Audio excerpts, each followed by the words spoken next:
Bener gak sih kalau ngidam gak diturutin nanti anaknya jadi ngences?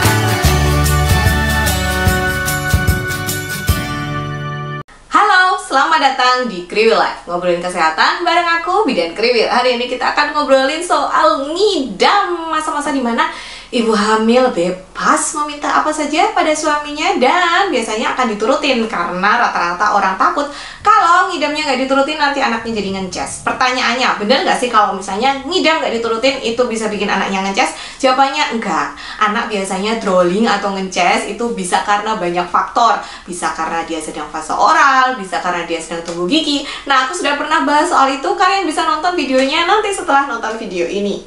Nah, gimana dengan ngidam? Kok bisa sih seorang ibu hamil itu ngidam?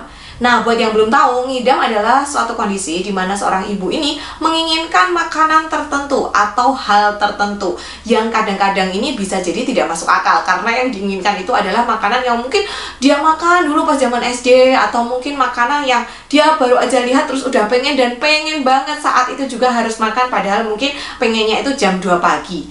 Nah, kondisi ini itu memang sering dialami oleh ibu hamil terutama di trimester 1 di mana trimester 1 ini adalah fase peralihan dari tidak hamil menjadi hamil yang tubuh itu kadang-kadang beradaptasi sedemikian rupa. Penyebab ngidam yang pertama itu adalah karena perubahan hormonal. Jadi, karena tubuh ibu hamil mengalami perubahan hormonal, maka indera perasa dan penciumannya itu menjadi lebih peka. Kondisi ini kadang-kadang menyebabkan si ibu ini jadi pengen makan sesuatu. Misalnya menghirup bau sate, wah langsung pengen makan sate gitu ya. Atau misalnya langsung bayang-bayangin pengen makan apa gitu. Hanya karena mungkin dia menghirup aroma masakan tetangga gitu. Tetapi bisa juga kebalikannya. Ada ibu yang jadi membenci aroma tertentu, aroma suaminya, dia benci aroma nasi, dia lidahnya sangat peka sehingga dia tidak mau minum air putih yang tawar, langsung berasa mual. Itu juga bisa terjadi. Kondisi ini masih normal, baik itu mau yang jadi lebih peka dan jadi pengen banyak makan maupun yang malah jadi benci aroma atau makanan tertentu, dua-duanya normal. Nah, penyebab yang kedua adalah karena kekurangan nutrisi tertentu.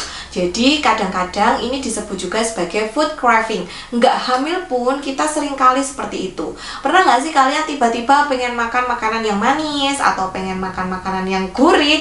Nah, itu sebenarnya bisa menjadi tanda bahwa tubuh kita ini sedang kekurangan nutrisi tertentu.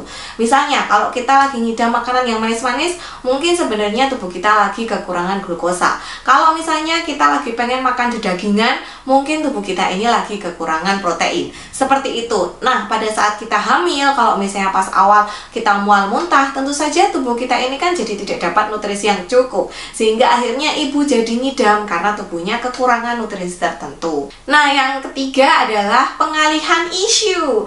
Jadi, ini tuh mirip ketika kita sakit sih ibu-ibu sebenarnya. Jadi, kadang-kadang ketika kita sakit, tubuh kita kan nggak enak gitu ya. Jadi, rasanya kelentrak, kelentru, tidak berenergi. Terus mungkin kita jadi tidak bisa mengkonsumsi makanan tertentu saat hamil.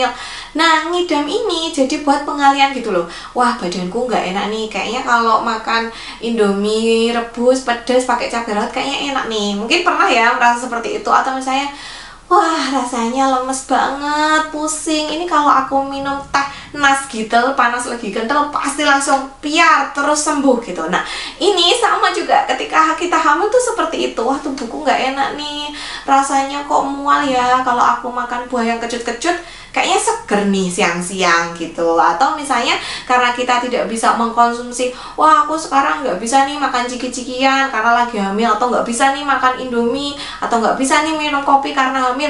Gimana ya kalau misalnya aku minum es Milo kepal aja gitu. Nah, jadi itu bisa sebagai pengalian kita karena ya manusia tentu saja sangat wajar kalau misalnya kita punya keinginan. Lantas, apakah ngidam ini harus selalu wajib dituruti? Sebenarnya enggak juga ibu-ibu, jadi tergantung sama kondisi kesehatan tubuh kita dan kondisi keuangan kita. Kalau misalnya kita ngidamnya makan croissant di Prancis gitu ya, gimana ya Bu ya? Agak susah juga apalagi kalau pandemi, apalagi kalau misalnya masih rakyat jelata seperti saya. Aduh, malah curhat. Nah, jadi ngidam ini boleh dituruti, boleh enggak. Jadi sifatnya adalah tidak wajib. Terutama kalau misalnya ngidamnya itu kurang logis dan juga yang berbahaya bagi kesehatan ibu hamil gitu. Jadi Misalnya kita ngidam makanannya yang junk food terus. Kalau misalnya dituruti setiap hari makan pizza, setiap hari makan burger, setiap hari makan ayam kriuk gitu ya, nah tentu saja itu kan tidak sehat. Jadi boleh sesekali ngidamnya dituruti, tetapi perhatikan apakah makanan yang kita inginkan itu nutrisinya baik bagi tubuh kita atau hanya akan memuaskan indera perasa kita saja gitu. Karena kalau kita hamil kan kita makannya juga harus hati-hati gitu ya, harus hati-hati, nutrisinya juga harus yang terpenuhi.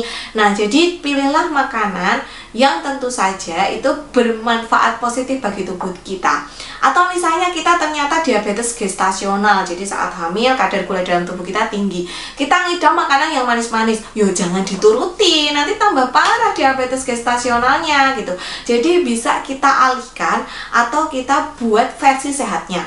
Misalnya, waduh aku kok pengen ya minuman kemasan yang manis, atau aku kok pengen ya beli pop ice, sebut merek kan ya. Yang kita bisa ganti bikin es jus, misalnya jus buah yang tidak pakai gula, atau mungkin gulanya bisa kita ganti madu atau gula stevia gitu ya. Atau misalnya aduh aku kok pengen mie goreng panas yang pakai cabai rawit, tapi kan mie instan kalau terus-terusan juga tidak sehat. Nah mungkin kita bisa cari resep, kita pakai mie kita sendiri gitu ya, yang tidak mengandung bahan pengawet.